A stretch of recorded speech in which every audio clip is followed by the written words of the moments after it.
గురుభ్యో నమః. ఈరోజు మనం త్రిపతాక చక్రం చూద్దామండి.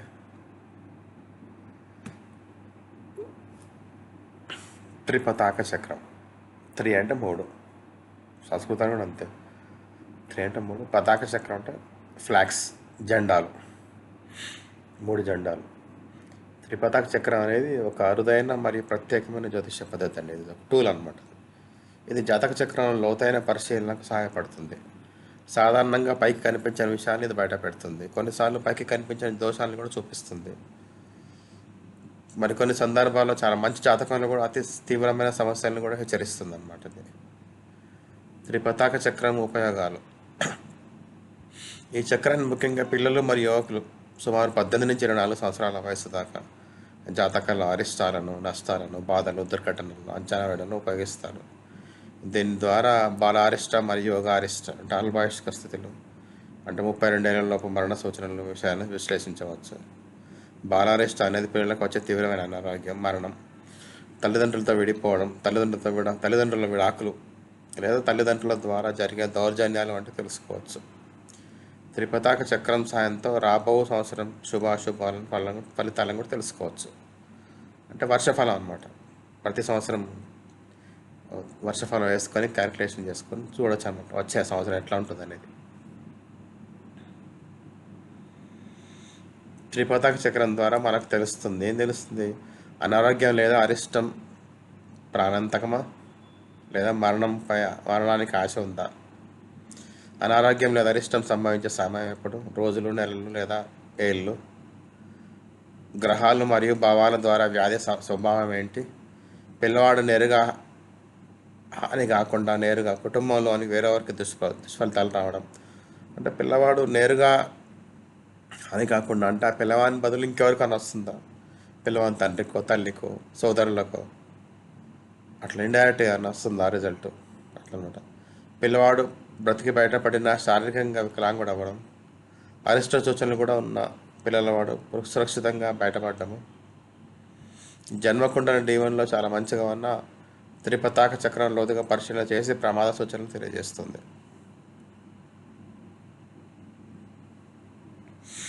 త్రిపతాక చక్రం. ఈ చక్రంలో 3 నిలువైన గీతలు, 3 అడ్డగీతలు కలిగి ఉంటాయి. అవి పరస్పరం కలిసేలా మరియు చివరల వద్ద కలుపుతూ ఉంటాయి. నెక్స్ట్ పేజీలో ఉంది చక్రం, చూపిస్తాం మీకు. ఈ చక్రంలో రాశులు ఒక ప్రత్యేకంగా అమర్చబడి ఉంటాయి. లగ్నం పైన పైభాగం నుంచి మిగతా రాశులను ఎడమ పక్కగా యాంటీ క్లాక్ వైజ్లో డైరెక్షన్లో అమర్చుతారు. వేద. త్రిపతాక చక్రంలో వేద అంటే అడ్డుపడే లేదా ప్రతికూల ప్రభావాన్ని కలిగించే శక్తి. త్రిపతాక చక్రంలో ఇదే ప్రధానమైన విషయం. పాపగ్రహం వేదయిస్తే హానికరం, శుభగ్రహం వేదయిస్తే రక్షణ కలుగుతుంది. వేదలు 4 రకాలు. అదే రాశి, ఎదురుగా ఉన్న రాశి, ఎడమవైపు రాశి, కుడివైపు రాశి.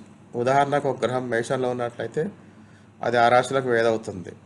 మేషంకు కన్య, ధనుస్సు, మీనం ఇవన్నీ వేదాలు అవుతాయి అన్నమాట.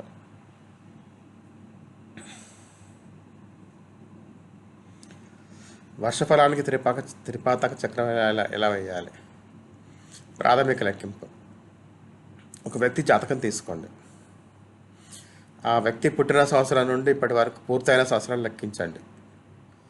ఆ సంఖ్యకు +1 ఒకటి కలపండి. అంటే పూర్తయిన సంవత్సరాలు +1. వచ్చిన మొత్తాన్ని కాగితం మీద 3 చోట్ల రాయండి. అంటే వచ్చిన సంవత్సరం +1. ఇప్పుడు ఎగ్జాంపుల్ 2005లో పుట్టాడు ఒక వ్యక్తి, పుట్టాడు అనుకోండి. ఎగ్జాంపుల్ 2005 ఏప్రిల్లో, మేబీ 15వ తారీఖు అనుకుందాం. ఇప్పుడు 20 సంవత్సరాలు నిండింది, అంతే కదా. 20 సంవత్సరాల నుండి 21వ సంవత్సరం నడుస్తుందండి. 20 + 1 అనమాట. ఇప్పుడు నడుస్తున్న సంవత్సరం కూడా కలుపుకోవాలి అదనమాట. 21 ఇయర్స్ కింద ట్రీట్ చేస్తారు. అట్లాగే ఇక్కడ మనం పూర్తయిన సంవత్సరాలని 9తో భాగించండి, దాని శేషం నోట్ చేసుకోండి. 0 వస్తే శేషం 9 తీసుకోండి. అట్లాగే 4తో భాగించండి, శేషం నోట్ చేసుకోండి. 6తో భాగించండి, శేషం నోట్ చేసుకోండి. 9తో భాగించినప్పుడు శేషం 0 వస్తే 9 తీసుకోండి. 4తో శేషం భాగించినప్పుడు 0 వస్తే 4 తీసుకోండి. 6తో భాగించినప్పుడు శేషం 0 వస్తే 6 తీసుకోండి. సెకండ్, వర్షఫలం చంద్రుని త్రిపతాక స్థానం. మీరు 9తో భాగించిన ఇప్పుడు వచ్చిన శేషాన్ని గణించండి. ఈ శేషాన్ని జాతక చంద్రుని రాశి నుండి లెక్కించండి. ఉదాహరణకు శేషం 1 అనుకోండి ఎగ్జాంపుల్. అంటే త్రిపతాక చంద్రుడు జాతక చంద్రుని రాశిలోనే ఉంటుందన్నమాట. అంటే ఎగ్జాంపుల్ త్రిపతాక చంద్రుడు స్కార్పియోలో ఉంది అనుకోండి, ఏది జన్మ రాశిలో. ఇప్పుడు 1 వచ్చింది కదా, ఆ కౌంట్ అక్కడే పెట్టాలన్నమాట. చంద్రుడు అక్కడే ఉంటాడు, జరగడు. ఒకవేళ శేషం 2 అయితే కనుక నెక్స్ట్ ధనువులోకి వస్తాడు. ఇట్లా కౌంట్ అవుతుంది అనమాట. ఇప్పుడు అక్వేరియస్ వచ్చింది అనుకోండి, అంటే 3 వస్తే కనుక అక్వేరియస్లోకి పోతాడు, 4 అయితే కుంభంలోకి పోతాడు. ఇట్లా అనమాట కౌంట్ వస్తుంది.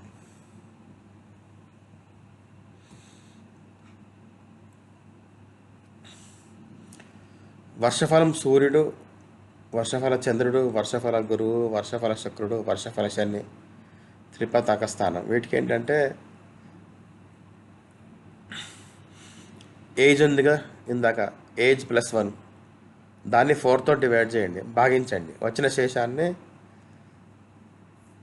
ఈ వర్షఫల సూర్యునికి, అంటే జన్మ సూర్యుడు ఉంటాడు కదా రాశిలో, జన్మరాశిలో సూర్యుడు, జన్మలగ్నంలో సూర్యుడు, జన్మలగ్నంలో సూర్యుడు, జన్మలగ్నం బుధుడు, జన్మలగ్నంలో గురుడు, జన్మలగ్నంలో శుక్రుడు, జన్మలగ్నంలో శని. ఆ శేషాన్ని ఈ ఈ గ్రహాలకు యాడ్ చేయాలి మీరు. ఉదాహరణకు శేషం 4తో భాగించే శేషం 3 వచ్చింది అనుకోండి, ఆయా గ్రహాల జాతక స్థానాల నుంచి 3వ స్థానంలో త్రిపతాక స్థానం అవుతుందన్నమాట. నెక్స్ట్ వర్షఫల కుజుడు క్యాలిక్యులేషన్ ఎట్లా చేయాలంటే 6తో భాగించి వచ్చిన శేషం ఆధారంగా త్రిపతాక కుజుడిని స్థానం నిర్ణయించాలి. ఈ స్థానం జాతక కుజుడిలో ఉన్న రాశి నుంచి లెక్కించాలి. వర్షఫల రాహు త్రిపతాక స్థానం మంగళని విధంగా మంగళంలా అంటే సేమ్ కుజుడిని ఎట్లా లెక్కిస్తామో ఇది కూడా రాహువుని కూడా 6తో డివైడ్ చేసి శేషం తీసుకొని ఆ శేషాన్ని రాహుకి యాడ్ చేయాలి. కాకపోతే రాహు రివర్స్లో ఉంటాడు కాబట్టి వెనక క్యాలిక్యులేట్ చేయాలి, ముందుకు పోకుండా వెనక్కి పోవాలి మనం క్యాలిక్యులేషన్స్లో. రాహుకి ఎదుర్కొన్న ప్లేస్లో కేతు ఉంటుంది. ఒక ఎగ్జాంపుల్ చూద్దాం మనం. వర్షఫలకి మన Rajiv Gandhi former prime minister of India, August 20, 1944, 8:12 AM Mumbai. ఇది ఇప్పుడు మనం చూడండి, ఇక్కడ జన్మ లగ్నం సింహలగ్నం, సూర్యుడు, గురుడు, చంద్రుడు, శుక్రుడు, బుధుడు 5 ఉన్నారు దాంట్లో. 12లో రాహు, 2లో మార్స్, 11లో సాటర్న్, 6లో కేతు. ఇక్కడ చూడండి, ఇది లగ్నం తీసుకున్నారు. ఇక్కడ లగ్నం, 2లో మార్స్, ఇక్కడ కేతు, సాటర్న్, రాహు. ఓకే, ఇది. ఇప్పుడు నెక్స్ట్ ఏం చేస్తామంటే మనం, ఇది 22/8/1984 రోజు he became the prime minister of India. ఆయన బర్త్డే 20వ తారీఖు అనుకుంటా, 20వ తారీఖు అంటే కరెక్ట్గా 40 సంవత్సరాలు దాటి 2 రోజులు అయింది. అంటే చిన్న ధ్రువక కరెక్షన్స్ ఉంటాయి కాబట్టి అది వర్షఫలం మీకు తెలిసి ఉంటాయి, కానీ ఆల్రెడీ చూడండి అది ధ్రువాంక కరెక్షన్స్ అయినాక అతని లగ్నం స్కార్పియో అయింది. ఏది వర్షఫలం ప్రకారం లగ్నం స్కార్పియో అయింది. కాకపోతే ఇప్పుడు మనం ఏం చేస్తాం, ఇక్కడ 40 years అంటే 2 రోజులు అయింది కాబట్టి 41 years తీసుకున్నాం, 41 సంవత్సరాలు తీసుకున్నాం మనం. ఓకే, ఇప్పుడు మన సిస్టమ్ ప్రకారం ఏంటి, చంద్రుడిని 41/9 చేయాలి. ఓకే, 4 9 36, శేషం 5 మిగిలింది. అంటే ఏంటి, చంద్రుడిని 5 యాడ్ చేయాలన్నమాట. చంద్రునికి 1 2 3 4 5. సో ఇక్కడ చూడండి, నైన్త్ హౌస్లో అంటే ఏరియస్ నుంచి తీసుకుంటే 9th హౌస్లో చంద్రుడిని పెట్టాం. అట్లాగే 41/4 అంటే రిమైండర్ 4 10 40 పడితే రిమైండర్ ఒకటి వచ్చింది. అంటే వీటన్నిటికీ అనమాట సూర్యుడు, గురుడు, మెర్క్యూరీ, జూపిటర్, వీనస్ వీళ్ళందరికీ ఒకటే కాబట్టి అదే స్థానంలో ఉన్నారు. వీళ్ళు మార్పు రాలేదు ఇక్కడ. సేమ్ 5th హౌస్లోనే ఉన్నారు చూడండి వీళ్ళందరూ అట్లాగే ఉన్నారు. మార్స్ అండ్ కేతు 41/6 6 36 అన్నాక 5 మిగిలింది. సో రాహుకు 5, మంగళకు 5 జరపాలి. చూడండి మంగళ 1 2 3 4 5 ఎంత ఏ హౌస్కి వచ్చింది? 10th హౌస్కి. అంటే న్యాచురల్ జోడియాక్లో 10th హౌస్కి వచ్చింది మార్స్. ఇక్కడ పెట్టాను చూడండి మార్స్ న్యాచురల్ హౌస్ 10th హౌస్లో పెట్టాం. ఇక్కడ రాహుని ఎక్కడ పెట్టాం? 1 2 3 4 5 న్యాచురల్ 12th హౌస్కి పెట్టండి. ఇది న్యాచురల్ జోడియాక్ 12th హౌస్. చూడండి ఇది. ఇప్పుడు ఏం చేస్తామంటే మనం ఇక్కడ చూడండి లగ్నానికి ఏం కనెక్షన్ ఉంది? లగ్నం రోజు అంటే ఆ రోజు ఏ రోజు? 22/8/1984 అప్పుడు. ఇక చూడండి లగ్నంకి ఈ చూడండి లెఫ్ట్ సైడ్ లగ్నంలో ఏమైనా ప్లానెట్స్ ఉన్నాయా? లేవు. లెఫ్ట్ సైడ్ ఇది చూడండి. లెఫ్ట్ అంటే ఇదనమాట. ఈ జెండా నుంచి రైట్ సైడ్ జెండా నుంచి రైట్ సైడ్ చూడండి ఈ 11th కలుస్తుంది కదా. ఇక్కడ ఏమైనా ప్లానెట్స్ ఉన్నాయా? లేవు. లెఫ్ట్ సైడ్ ఇక్కడ ఎదురుగా చూడండి ఏమైనా ప్లానెట్స్ ఉన్నాయా? లేవు. అంటే 8th నుంచి రైట్ సైడ్ చూస్తే 11 రావాలి, స్ట్రైట్ చూస్తే 2 రావాలి, లెఫ్ట్ చూస్తే 5 రావాలి. 5 ఏమున్నాయి? సన్ను, మెర్క్యూరీ, జూపిటర్, వీనస్ మంచి శుభగ్రహాలు ఉన్నాయి. ఆ శుభగ్రహాలన్నీ లగ్నాన్ని ఆస్పెక్ట్ చేస్తున్నాయి. అంటే ఏదో గొప్పగా ఉందన్నమాట. సంథింగ్ ఈజ్ అంటే యోగం వస్తుంది అనమాట. సంథింగ్ 4 గ్రహాలు కలిసి లగ్నాన్ని చూస్తున్నాయి ఈ టైంలో.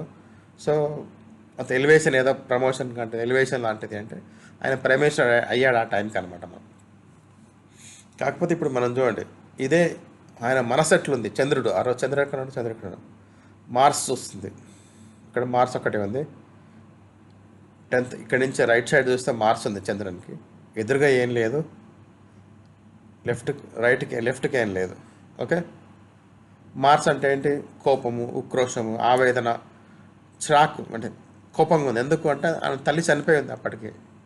ఇందిరాగాంధీని చంపేశారు కాబట్టి ఆ రోజు 2 రోజుల ముందే చంపేశారు కాబట్టి ఆయనకు మనసు, చిరాకు, కోపము, ఆవేశం, ఉక్రోషం, కోపం చాలా మనసు బాధగా ఉందన్నమాట. ఆయనకు ఉక్రోషంగా ఉంది. మనసు బాగాలేదు కానీ లగ్నం మాత్రం మంచి యోగాలు ఇచ్చింది. ఇప్పుడు ఇంకోటి అంటే ఇప్పుడు మార్స్ న్యాచురల్ భాగ్యాధిపతి చంద్రుడిని ఆస్పెక్ట్ చేస్తుంది. ఆయన భాగ్యాధిపతి లగ్నాన్ని చూసుకుంటే 9వ అధిపతి కాబట్టి భాగ్యాధిపతి చంద్రుడిని చూస్తుంది. అది కూడా కలిసి వచ్చేది ఆయనకు. ప్లస్ మార్స్ చంద్రుడిని సూర్యునికి మిత్రుడు, అది కూడా ఉంది. కాకపోతే ఆయన మానసిక పరిస్థితి మాత్రం బాగాలేదు. లగ్నాన్ని సూర్యుడు చూస్తుంది, లగ్నాధిపతే చూస్తున్నాడు లగ్నాన్ని.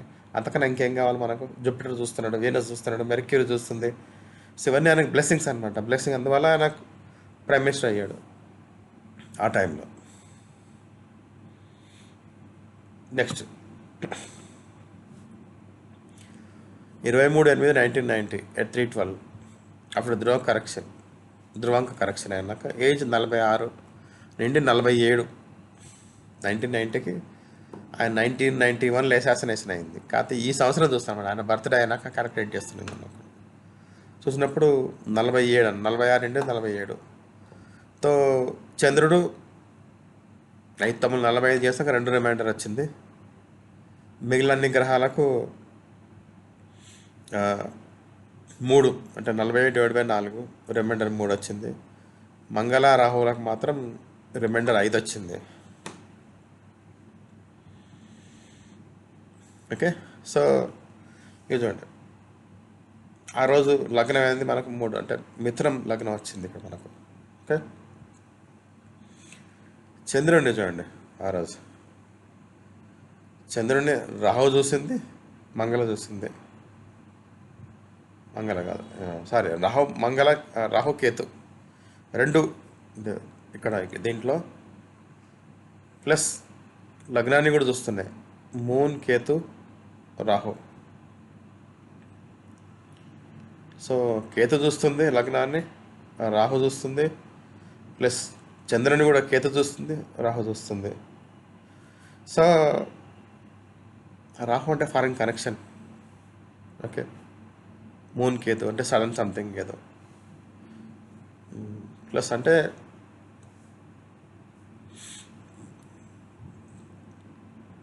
కేతు అంటే ఇంటర్నల్, అంటే రాహు అయితే ఎక్స్టర్నల్, కేతు ఇంటర్నల్ కనెక్షన్ అనమాట మీకు. సో ఇంటర్నల్గా ఏదో foreign connection plus internal local connection. So moon అంటే మాసెస్, కామన్ జనాల మధ్యన లగ్నాన్ని ఇంపాక్ట్ చేస్తుంది కాబట్టి ఆ రోజు ఆయనకి అసాసినేషన్ అయింది. ఇట్లా మనం కొంచెం డీప్గా అనాలిసిస్ చేస్తే మనకు క్లియర్గా ఐడియా వస్తుంది. అంటే మీకు ఓన్లీ హై లెవెల్లో చెప్తానండి కదా నేను. ఇట్లా చూసుకోవచ్చు అనమాట మీకు దాన్ని బట్టి.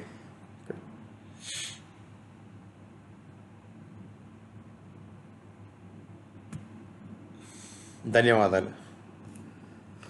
ఈ వీడియోని లైక్ చేయండి, షేర్ చేయండి, సబ్స్క్రైబ్ చేయండి, మీ ఫీడ్బ్యాక్ ఇవ్వండి. ధన్యవాదాలు.